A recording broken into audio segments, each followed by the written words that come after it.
Next. And the next one.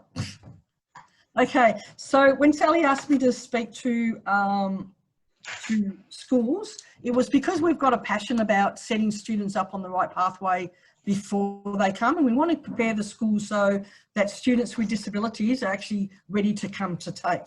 So looking at things like where a student becomes an independent learner, because when they come to TAFE, they shouldn't be relying on others to be telling them what they need to do. TAFE is so different to, and when I talk about TAFE, I'm not talking specifically about Chisholm, I'm trying to talk about all tertiary education in the TAFE environment. So if you can encourage your students so they become an independent learner, so they're not relying on others, when they come into the TAFE environment, they're not going to have bells telling them when the classes are having a break or when they need to come back by a bell. They need to be able to do that by themselves. They need to be able to time manage and know what they need to do and when things are due. They're going to have to be able to manage that themselves and then seek out the support that they would need. They need to have a good understanding of their own disability, their mental health or their medical condition, because they need to be able to explain that to the DLO so that we can actually work out what sort of support that they may need. We have students that come here and they'll just say, I'm a bad speller, but they don't know the detail and the depth of what that being a bad speller is. If it's a learning disability, is it an intellectual, what are the issues associated with what they might need? So in a classroom environment, what support did they have? What did they actually need to get them through their study at the secondary level?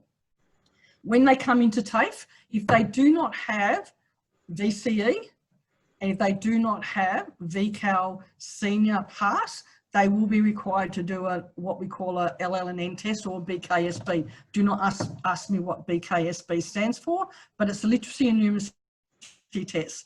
They need to be able to do these tests independently if you want a true indication of where they are academically. They get sent a link to do the test, and we don't want to encourage them where the parents are reading it to them or someone from the school's reading them the test. They should be able to read through the tests themselves and start giving answers. They're multiple choice questions, so the answers are there. If they've got their assistive technology set up so they can do the work themselves, because what happens is it's given them a level. So once they start getting wrong answers, it will give them a level where they are. And then with that level, if they meet the requirements to get into the course at that level, then the information that's being delivered, they should be able to cope with because they've actually got those levels. What we then add to that is the support so that they can actually access that information at that level. But if they're behind the 8 ball and they've come in because a parent's done the test for them and they're at level 5, they're going to be entering the course at a diploma level when they really could be at a Cert 3 level. It's very important that when they do those entrance tests, if they don't have VCE or the VCAL senior, then it's important that they actually do that test by themselves. They can take as long as they want, they can save it, they can come back to it. The maths, the numeracy tests, they can use a calculator, it doesn't matter, but it is important that they actually be able to do that test by themselves. They also we need to set up reasonable adjustments for them prior to them enrolling in the course. So as the earlier that they let the DLO know that they're coming, the better it is to set up the reasonable adjustments for them. So we can make all the arrangements in the TAFE before they actually enrol. That's what we need to do. So could I have the next slide, please? I am reading from my notes. So we look at secondary and tertiary, and I did mention this before, a little bit about what we do here. So the types of support that we offer will be different at a tertiary level than what they're used to at school. At a school, they may have an integration aid. They may also have personal care. We do not provide personal care at the TAFE. That is the responsibility of the student to provide that. And we don't even set that up for them. They have to do any personal care themselves. So the sort of support that we would offer at a TAFE compared to a secondary school is we don't have integration aids at TAFE. we might have things, what we call a participation assistant, someone to help them with the work, but it depends on the course that they're going into. So more likely they'll just get a note taker. So it'll be someone that comes in, takes notes for them, gives them a copy of the notes and walks out. They don't actually help them with the work. If they need more support because they might have an intellectual disability, or they may have a specific learning disability or some physical disability, we will provide obviously the extra work, the extra support depending on the course that they're going into. So if they're going into a practical course, then we wouldn't support the practical side. We wouldn't have someone sitting with them going through the practical. They have to be able to do that themselves, but we would support the theory side. If they're going into a course where they're working independently through workbooks, then yes, we can have someone support their theory side more as a participation assistant rather than someone taking notes. So it just depends on the type of course that they're going into, what support that they need, but it's definitely different to the secondary environment, and that's why we actually ask them that they need to become more of an independent learner. In regard to independent learners, so we're talking about time management. They know, like I said before, they know when they need to return to class. They, if the support person becomes unavailable that day, they need to be able to manage by themselves for one day without support.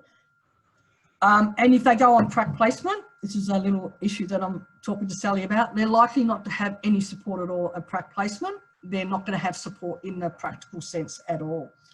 And they need to be able to self-monitor. They need to be able to upload assessments, to understand feedback from the teachers that they're getting. They need to be able to do time management, and there's study support available. They need a lot of things in the TAFE environment is on Moodle, and I don't know if anyone here knows about Moodle, but it's just a student platform where all the teachers put all the work that's available, all the PowerPoints will be there. The students need to upload their assignments so that's sent in to the teachers respond via their email address through Moodle. So they need to be able to look at things like that themselves, because that's where all the information will be given. And especially now when all the courses are actually, we don't have any courses on campus except when they've actually got to come into their practical, to do their practical assessment or their SACs for their VCE. Everything at the moment is being taught remotely. So at the moment, being able to work independently is extremely important. Could you go to the next one, please, Sally? So entry into TAFE. So there's difference between, and I know none of you come from a special school. So with the special school, there's different to mainstream in the year level. So when the students are coming here, if they're coming from mainstream in year 11, year 12, we know what that is. But if they're coming from a special school, year 11 and year 12, we know that that's not the same level as a mainstream school. And that was put there because the audience here may have come through as career practitioners in special schools. We need to set up a pathway that suits their learning. So we need to look at the courses that they want to go into and so that they reach their goal of what they want to achieve. So we want to set them up on the right pathway at the right level. And we also want to set up, if they're on a disability pension, do they need to do it full time? Can we set them up part time? Can we set them up so that it's structured, it's set up in a way that they can actually have every opportunity to get through the course? In regard to free TAFE, I know you mentioned it before, Amy, about the free course and the issues that we've had with that. They have to be really careful, because free TAFE is a once in a lifetime opportunity. If you enroll, you attend one class and you decide that that's not the course for you, you will not be able to do another free TAFE. And the free TAFE is only the tutorial fees. There's still amenity fees that they need to pay. So it's really important that when you're looking at TAFE and you're looking at a free TAFE, is you go online, have a look at the free TAFE and have a look at the fee structure for that TAFE, because it will list what amount the student will have to pay.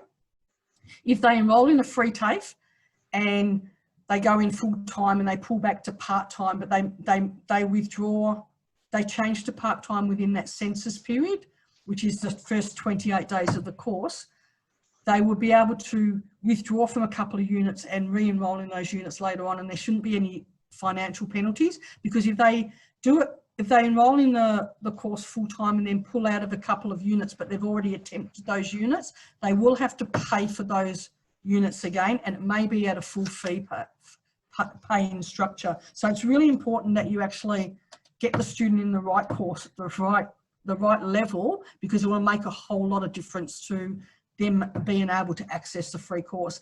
And it's also a good idea if you've got a student that may have a learning disability, and it's pretty straightforward, and they're looking at a diploma level because it's free. It may be best that they're looking at a Cert 3 and it's free, and then the diploma is also free, that they may want to pay for the Cert 3 if they've got the ability to do the diploma, because the diploma is going to be more expensive, and save the free course to the diploma level. So it's things that you need to look at. If they do the free TAFE A course and they withdraw from that course and then they return to the same course, I believe that the course is still free for that duration of that particular course that they do. And also we've got a thing in TAFE which is called skilling up. So if they attempt a course at a level and they complete that course, they can't actually do a course at a lower level because they will be charged full fees.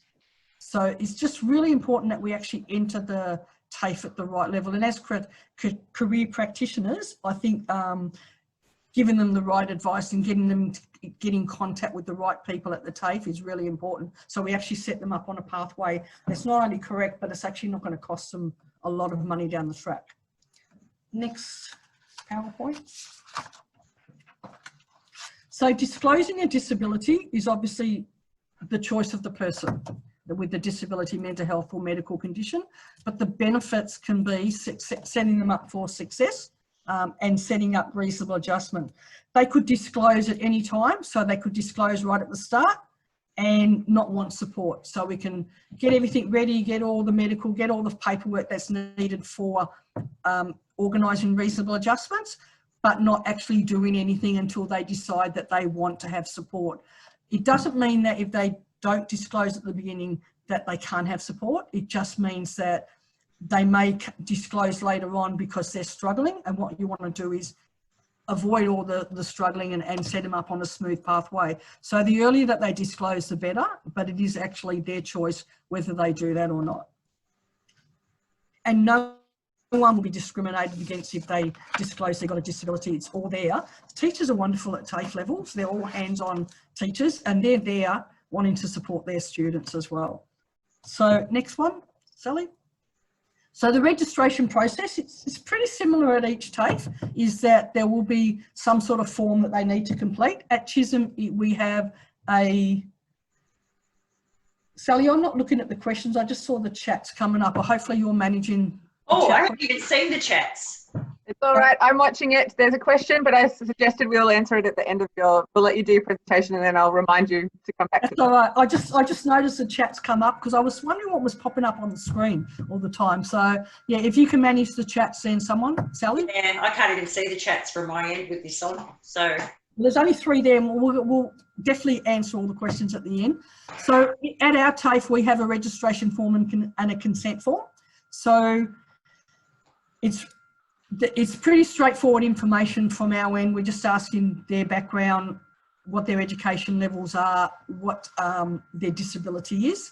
The consent form is just who they give us consent to be able to speak to. Now, at Chisholm, we don't chase people, but if they ring us, we've got consent to speak to them. Because it's an adult environment, we still encourage them to tick family, even if they're under 18, because we like them to be in control over their support. The medical documentation, now this is important, that some TAFEs will not accept medical that's over 3 years old. I look at it and, sorry, I've just fell off the desk, fell off the chair there. So I look at it and say, well, if it's permanent and the documentation was when they were in their teenage years, I would accept that for a learning. Some TAFEs wouldn't. If you come from a special school and the school's only for students with intellectual, we would accept a letter from the school to say that the student was a student at at that school, and to qualify to go to that school, you have to have an intellectual. So while your students are at school, I know that you don't fund learning disabilities at the secondary school environment, but it might be worthwhile for the student for actually them to be assessed and have that medical, because when they come to TAFE, they are funded for learning disabilities. So if you can get them supported, if you can do one thing for them while they're at school, not one thing, because I know you do a lot for the students, but if you can do one extra thing for the student, if you can get them diagnosed while they're at school, if you've got education psychologists that can do a WACE test on them, check out their IQ, work out if there's a learning disability there, and give them that medical documentation so they can bring that with them. When they come to TAFE, what we ask for is for them to send their registration and consent forms. They can bring their medical to the appointment. At the moment, no, we're not doing any face-to-face appointments. So we're doing it all via Zoom or via phone, depending on what the student wants. But they are interviewed. Now, the interview is not to say whether we're going to do things or not do things. It's purely to talk about, hey, what did you do before? How did you manage in the classroom? What course are you interested in doing? I can see from your medical that you've got this, explain it to me. Let me know what the issues are for you. So we're going through that. Okay, this is the course that you're going into. This course is structured this way. How would you cope with this environment? What sort of things that would you need to help you through that? Now, there's a lot of leading questions by the DLO. So we are expecting the answers to come from the student. We're not asking them anything that's too hard. We're asking them about themselves. So they should be able to fill that in. Yes, Sally, I can see your hand up. Just time. Oh, was that telling me I've got 5 minutes? I'm almost finished. That was my last one. But also, we don't mind the parents coming to the interviews and being involved in the interviews, but we really need to hear from the student, not the parents. We ask the parents for their information as well, but we do like feedback from the student. And often you'll say in the interview to the student something, and how do you think you'll cope with this? And they'll say, yes, I'm fine. And then you look at the parents and they go, no, not fine, not fine. So it is good to have the parents there or have someone else there, even if it's someone from the school. Quite happy to do that. So that's it from my side. You said time, Sally? Great. Esther, there was a question in the chats. Do the students or parents get advised when enrolling in free TAFE about the possible costly consequences if they go from full-time to part-time? I don't have anything to do with whether they get told that. Hopefully the course advisors are giving them all that information. So if they go from full-time to part-time, they would be told about the census date. They should be told about the census date. I can't answer for all TAFEs. And our course advisors, while we are encouraging them to give that information, if they're not being asked that, if the parents aren't asking that, then that information may not get there. I don't know, because I'm not part of that process. I am part of it when I see the student. So they're not enrolled, until they pay and actually attend a class, they're not considered to be enrolled. So if they actually don't attend and then withdraw, I think we're pretty right, because you haven't actually started the course. So if they apply online and go through all the process, but until they actually physically pay, they're not actually considered to be enrolled.